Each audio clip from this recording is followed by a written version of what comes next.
guys, gals, and non-binary pals, it's DMG and welcome back to Blitz.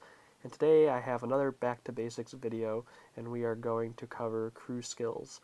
Now, I actually had a few different topics in mind for the content I was going to discuss today, but because I couldn't actually figure out a good way to present them, and I just feel like after trying to get that content, or those ideas for content recorded a few times, I just couldn't figure out the right way to present it.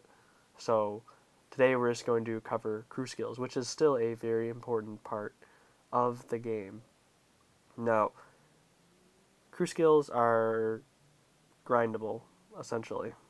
I mean,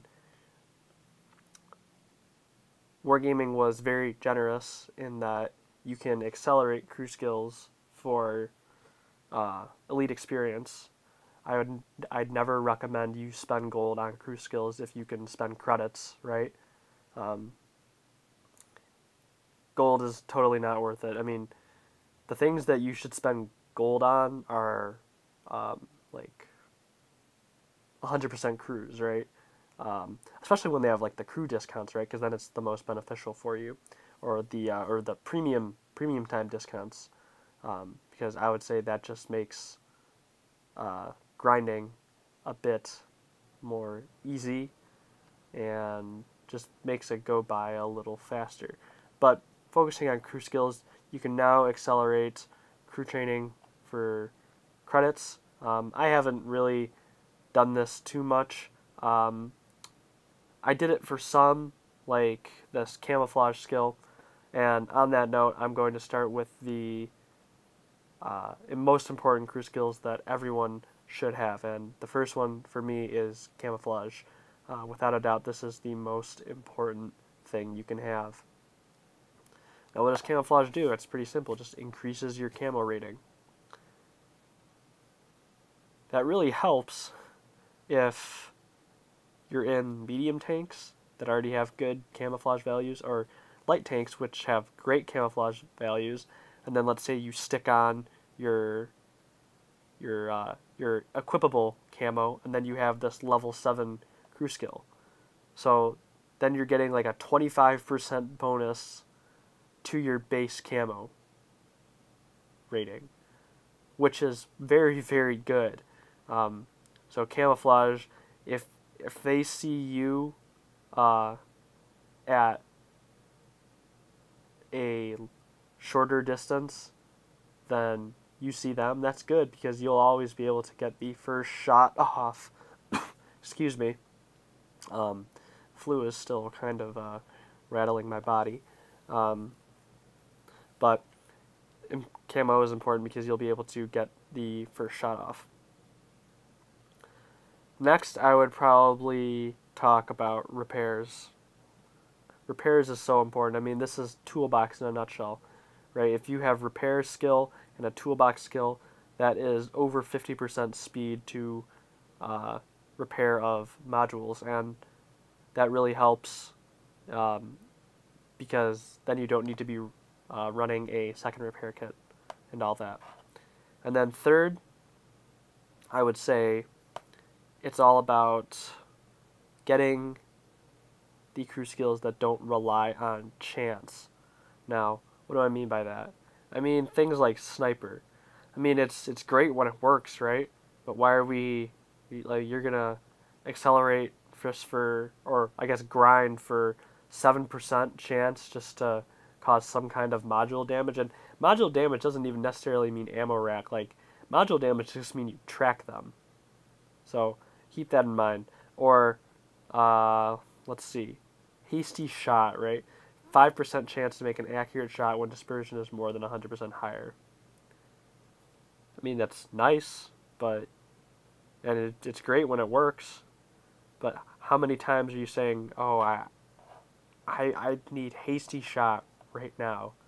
I mean, things like camouflage and repairs are going to cover lots more situations. Now, things that cover hard stats, like decreases dispersion after firing by 7%. That's a hard stat. Now, if you're a fan of autoloaders, soft recoil is pretty darn good for you. Or smooth ride and smooth turret traverse. Just decreases gun dispersion, right? And for me, I play a lot of medium tanks, so you can see all I did was basically get all these medium tank ones, and then I'm still working on the heavy tank destroyer and light tank ones, so we'll see. But getting things like that are important. Things that improve the gun, or in this case, the mobility. So vehicle traverse speed increased by 7%. Like clutch braking, important. Smooth turn. Decreases gun dispersion upon turning. So I'm getting the most benefit from moving and firing and just playing off that mobility.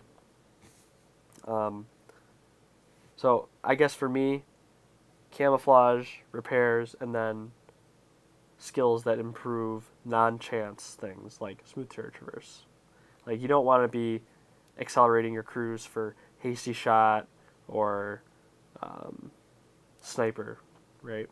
Not going to be that helpful for you in the long run, and you can just grind those out for free, or if you really want to and you have the extra credits, because I know some people, some of the older, really old veterans of this game that have upwards of 350 million credits just sitting there. Yeah, they're just sitting on a gold mine essentially.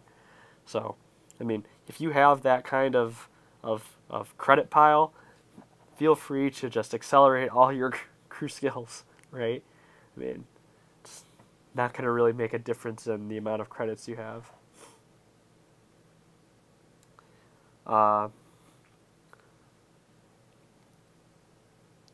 Let's see. Oh, one that's actually really, really important, and this is the one that I ground first, is mentor. Because if you get mentor first, it allows you to train all the other skills faster. And while you don't see any immediate benefit in the form of decreasing your gun dispersion or repairs, doing this, training mentor first is a smarter move than just trying to train everything else, because it does shave the amount of games you need to train crews by a fair bit, actually. You know, I mean, for example, say it's 100 games to fully train a crew. With a fully equipped mentor skill, it's 93. I mean, those 7 battles could make the difference, right? So while mentor may not provide any kind of immediate benefit, just think of it like an investment, that it will give you return when you need it later. I mean, you'll thank yourself that you ground mentor first compared to Camo or something, because mentor even works not just for grinding crews to 100%. Well, at least for medium tanks, right? But it works for every tank trying to grind crew skills now. So really helps. And I guess that's all for today, folks. Crew skills, yeah, in a nutshell. I know this is a pretty boring video again, but some of you may be watching this with 5,000 battles under your belt.